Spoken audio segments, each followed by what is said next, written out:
Well, I mean, probably the most horrific thing that you had to go through on Sunday was seeing Carlos outside. I got the shock of my life. Never mind the actual football. I was walking down there, there were about 80,000 people there, and suddenly Carlos hoves into view. Yeah. With his little recorder out.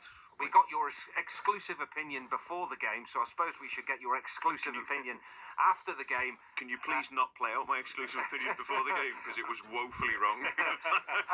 It was a shocker, wasn't it? It really was, and I don't know. I've very rarely been to a game, a cup final, where Liverpool just don't turn up, and that's what it felt like.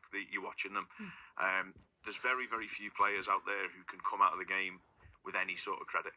You know, you watch it and you kind of go, all right. Van Dijk obviously played well. He always plays well. I think Quansah was good. I think Andy Robertson was good. Beyond that, that's it. That's your list of players who actually put in a shift, who turned up.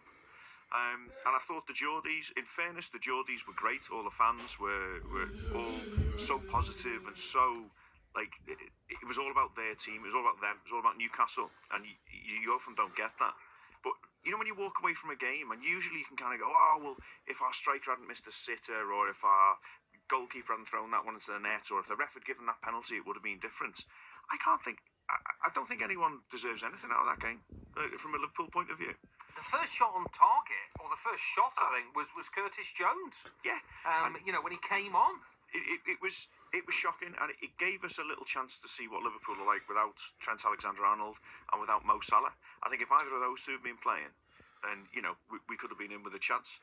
But Salah just disappeared. He just disappeared completely.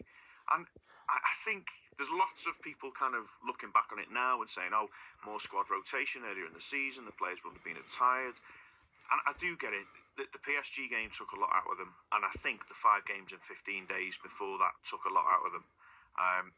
But it was so disheartening as a fan to go down there and straight from kickoff, right from the off, Newcastle were at it. And you think, okay, ride this out. We've seen this game played out 100 times before. You ride it out. You get to 25 minutes in, and you take control of the game, and we didn't. And then you think we'll get to half time at 0-0, and we didn't.